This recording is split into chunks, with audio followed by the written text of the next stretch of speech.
Через 4 года и 10 месяцев после старта Юрия Гагарина советская автоматическая станция впервые в истории космонавтики совершила мягкую посадку на Луну.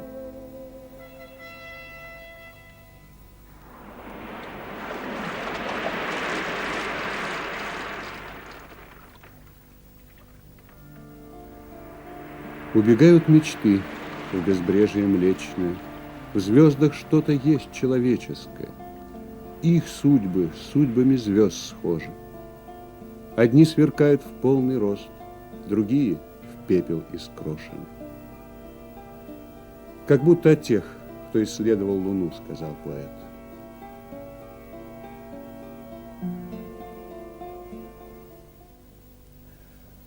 Однажды журналист спросил Сергея Павловича Королева, какой вам пуск больше всего запомнился. Сергей Павлович улыбнулся и сказал, ну, конечно же, Луны-3. Мы тогда заработали французское шампанское. А история такова. Один французский винодел поспорил с своими приятелями на 100 бутылок шампанского, что никогда люди не смогут заглянуть на обратную сторону Луны. Всего через полгода стартовала советская автоматическая станция, и на Землю были переданы снимки Луны. И тогда француз прислал в адрес Академии наук 100 бутылок шампанского. Часть из них попала Сергею Павловичу Королеву, и в канун Нового года, 31 декабря, он тем соратникам, которые готовили к пуску Луну-3, подарил по бутылке шампанского. Кстати, после этого споров на космическую тематику было немного, потому что все боялись проиграть. В космосе разворачивались удивительные, интересные события, и в частности, на той же Луне.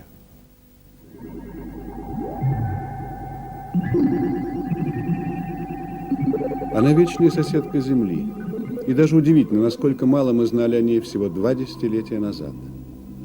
Были, к примеру, ученые, которые считали, что с обратной стороны Луна вогнутая, и надо было обязательно посмотреть на затылок Луны. Без точного знания, что же происходит на Луне, какова ее форма, нельзя было создавать аппараты, которые должны сесть на ее поверхность. Вот почему снимки обратной стороны Луны имели отнюдь не только общепознавательное значение.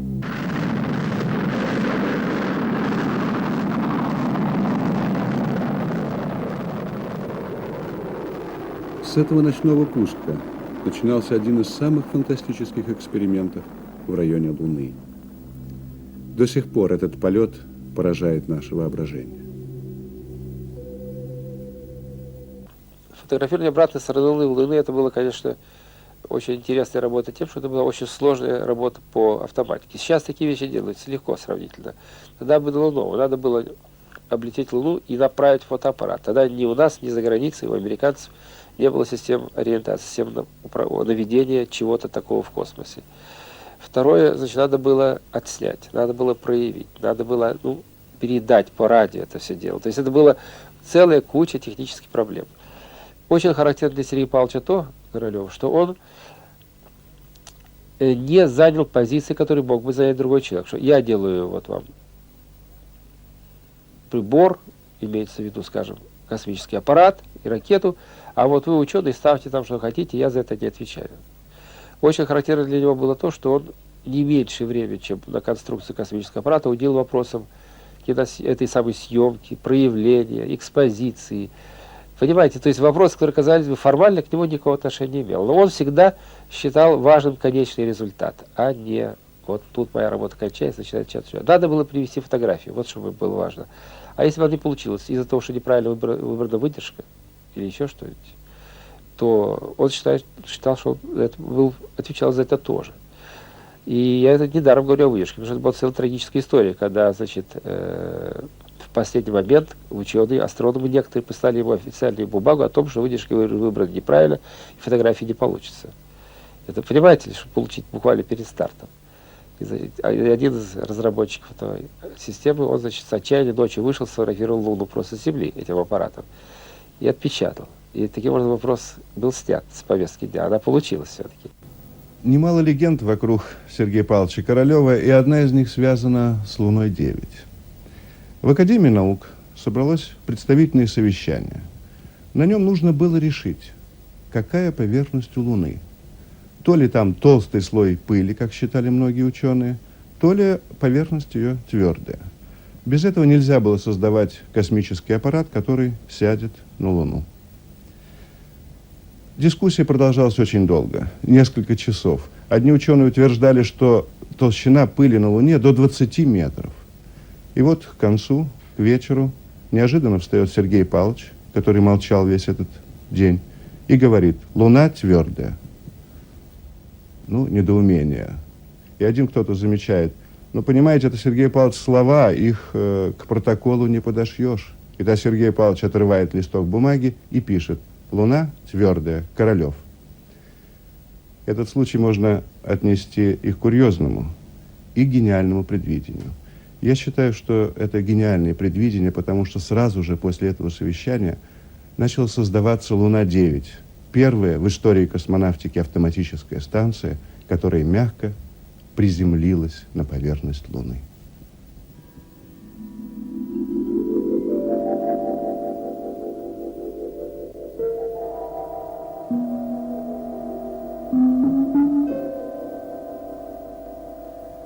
Мы впервые увидели этот мир совсем рядом, такой далекий и теперь такой близкий.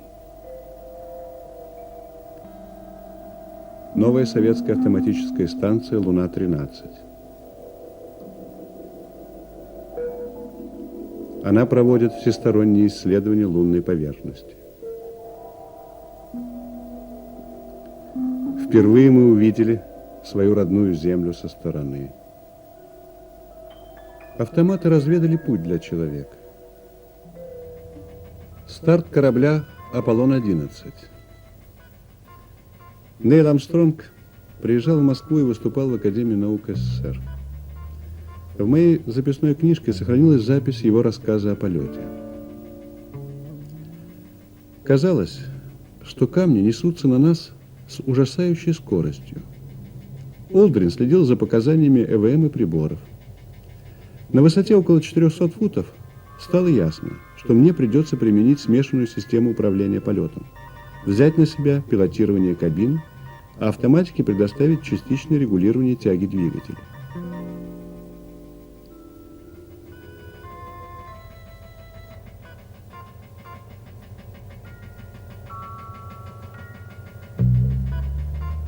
Было интересно сесть среди валунов. Соблазн был велик, но здравый смысл все же взял верх. Мы понеслись над самыми валунами, выбирая место для посадки. Нам попалось несколько как будто бы подходящих площадок. Но приблизившись, я увидел, что они не так уж привлекательны. Та, на которую пал выбор, была размером с большой садовый участок. Здесь я и решил посадить «Орла», наш посадочный модуль.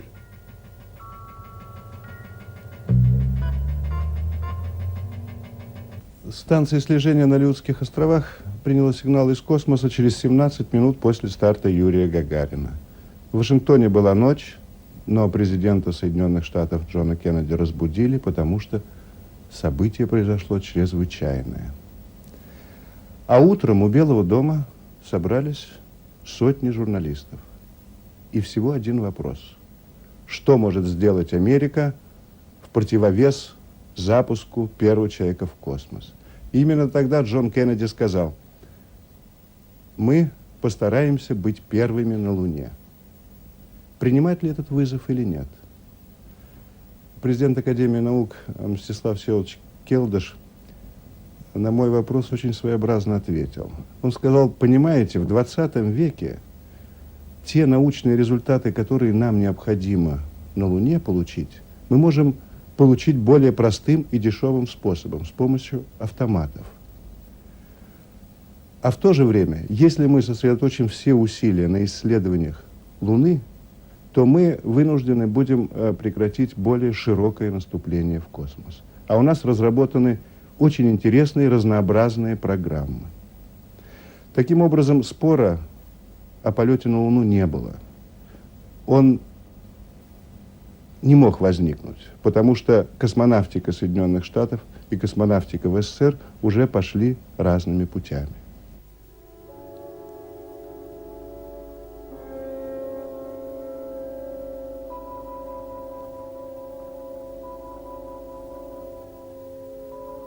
Об этом мгновении Нейл Армстронг рассказывал так. «Я обдумывал, что сказать, ступив на Луну. Я подумал об этом еще до полета, и главным образом из-за того, что многие придавали этому такое большое значение. И лишь после прилунения я решил, что сказать. Это небольшой шаг для человека, но огромный скачок для человечества».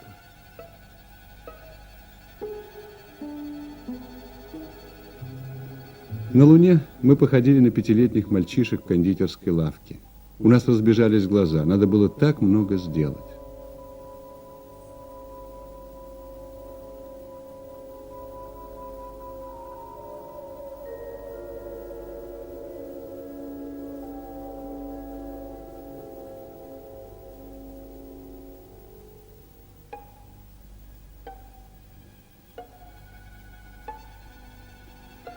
Экипаж Аполлона привез на Землю грунт Луны из одного района, а советская автоматическая станция Луна-16 вскоре доставила грунт из другого района. Американские и советские ученые обменялись образцами лунного грунта и исследовали его параллельно. А это знаменитая лунная лаборатория на проспекте Вернадского в Москве. Здесь впервые изучался лунный грунт. В этой камере созданы такие же условия, как на Луне.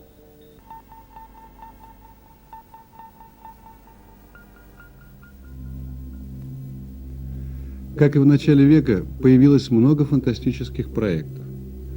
Пока художники-фантасты, а среди них и космонавт Алексей Леонов, предлагали свои версии лунных автомобилей, в конструкторском бюро, которым руководил Георгий Николаевич Бабакин, появился первый луноход. Я помню, начинался складываться экипаж, и еще не было макета шасси, а уже пробовали различных специалистов для экипажа. Были летчики-истребители, были танкисты, были водители боевых машин просто. И люди с большим профессиональным навыком, я помню, но они не могли не оценивать ни изображений, ни расстояние до препятствий. Не могли как-то... А тогда луноход имитировался просто по простым передвижением телевизионной промышленной установки на шасси. И постепенно, в общем-то, склонились все к мысли, что необходимы какие-то другие качества у членов экипажа, и просто начали набирать людей с хорошим радиотехническим образованием. Эти люди много месяцев работали на Луне. Слева водитель лунохода Вячеслав Довгань. Рядом с ним бортинженер Леонид Масензов. Научный руководитель эксперимента Борис Непоклонов и инженер Николай Козлитин. И вот тогда пришли молодые люди, симпатичные молодые люди, как принято говорить. И я с ними познакомился, и вот началась тогда наша такая вот совместная работа около лунохода. Первые тренировки экипажа и первые испытания самоходного шасси.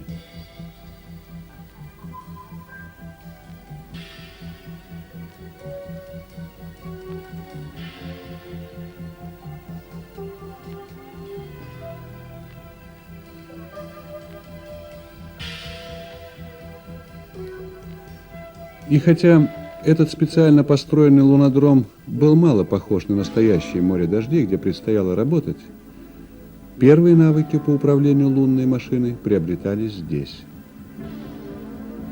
И нередко приезжал на лунодром, где шла подготовка экипажа, главный конструктор Георгий Николаевич Бабакин. Роль его на всех этапах разработки определялась одним словом. Он действительно был главным конструктором. Главным конструктором, который держал в руках вот все узловые нити разработки, это вот мы все чувствовали. А таких узловых вопросов было очень много в луноходе. Действительно, машина создавалась такая впервые, все было вновь, все было необычно. И все время вот при окончательном решении всех этих проблем Георгий Николаевич принимал вот в решении этих правил самое активное участие. Ну и что мне особенно запомнилось, это умение принимать все решения без нажима. Ни командирское, ни волевое решение, ни точку, которую иногда любят ставить люди, которые облечены такой вот властью.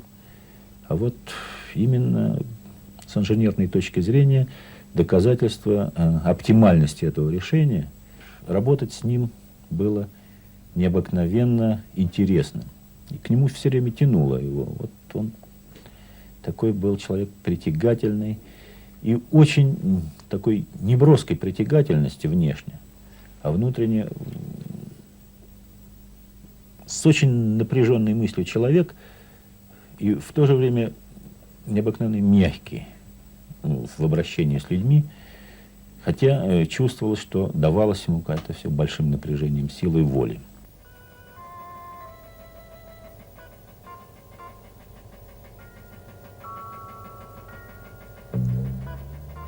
В конструкторском бюро Георгия Николаевича Бабакина рождались космические аппараты, которые ушли к Луне, Венере и Марсу. А сам главный конструктор был великим энтузиастом именно автоматов. Он считал, что нет в космосе работы, которую они не смогли бы сделать.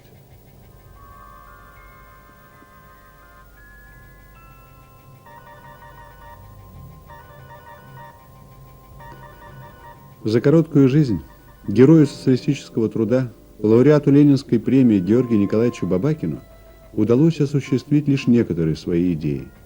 Но каждая из них – это яркая страница в истории космонавтики. Такой страницей стал и Луноход-1.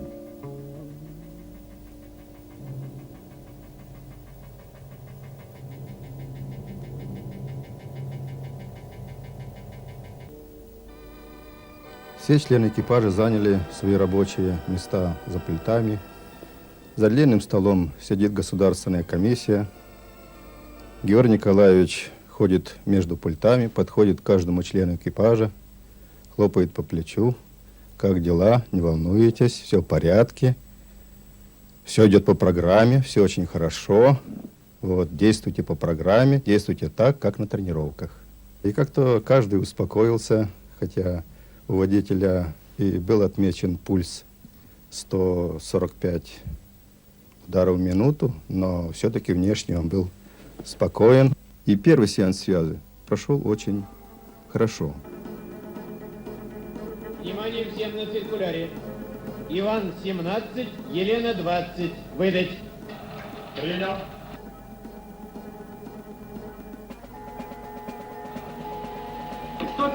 Я 28-й. Выдаю команду Иван-6. Команда прошла. Сигнал устойчивый, изображение хорошее. Камера пишет панораму лунной поверхности. Мы следили за первыми шагами лунохода, и даже как-то не верилось, что все происходит на расстоянии 400 тысяч километров от Земли. Движение 10 метров. Вас понял. Вперед 10 метров.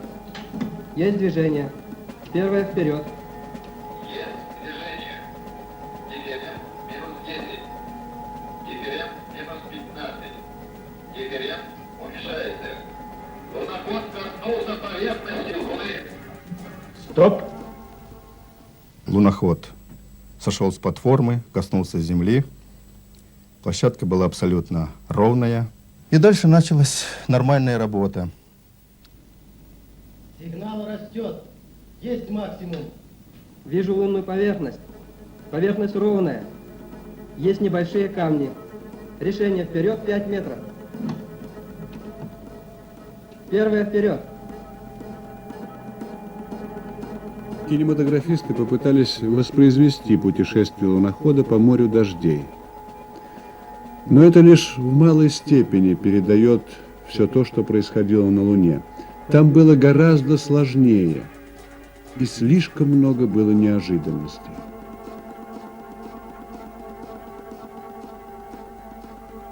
Когда во второй лунный день луноход попал в большой кратер, я сидел за пультом и принял решение о размерах кратера и его глубине. Но это очень трудно. только на практике можно это все осуществить. Получилось так, что мы медленно, на первой скорости, въезжаем в кратер, въехали и потеряли землю. Остро направленная антенна ушла в сторону, и пошли шумы. Ничего не видно. Ситуация, как мы говорим, осложнившаяся, и мы ее называли... Аварийная. Нет, не аварийная ситуация, ОС. Да. ОС. Вот. Ситуация, это значит, что здесь уже начинают работать весь коллектив, потому что это не экипаж работает, это работает коллектив, который насчитывал более сотни человек. Луноход находится в кратере, стоит, не движется. Вот. После того, как где-то на одно мгновение удалось антенну с лунохода направить Николай Яковлевич на Землю, мы увидели, что луноход стоит, но движется. То есть Сползает. Сползает вниз. Сползает вниз. Это самое страшное. Все начали выступать с предложениями, как вывести луноход из кратера. Были предложения и по спирали, и тебя, мол, вынесет наверх. Было предложение назад, но мы уже не знаем, какая обстановка сзади. Сзади телевидения у нас не было. То есть то, что в памяти было у водителя, что он мог запечатлеть. Потом мы пленку прокручивали, но это нам ничего не давало. И тогда было принято решение, ну, это минут уже, наверное, через 40. Георгий Николаевич говорит: товарищи, всем покинуть комнату, оставить одних членов экипажа, пусть разбираются. Свое решение мне доложить. И сам тоже ушел. Приняли решение идти вперед. Спокойно, вышли, вздохнули и увидели, в каком мы были кратере. Вот это, пожалуй, была самая такая встреча с Луной, которая нас заставила потом уже к кратерам относиться с уважением.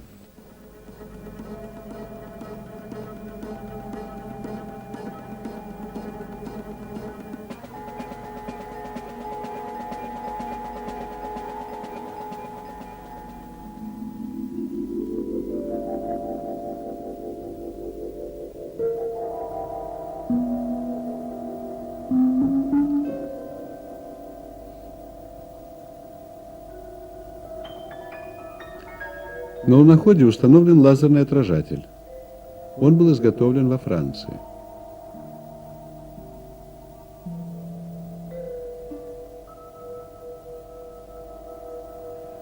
Во время советско-французского эксперимента по лазерной локации специалисты уточнили расстояние между Землей и Луной.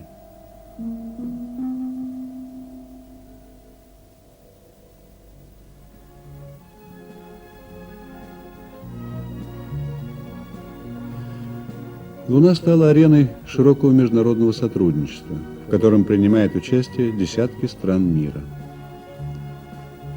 Практически в каждом договоре о научном сотрудничестве есть специальный параграф, посвященный совместным исследованиям Луны.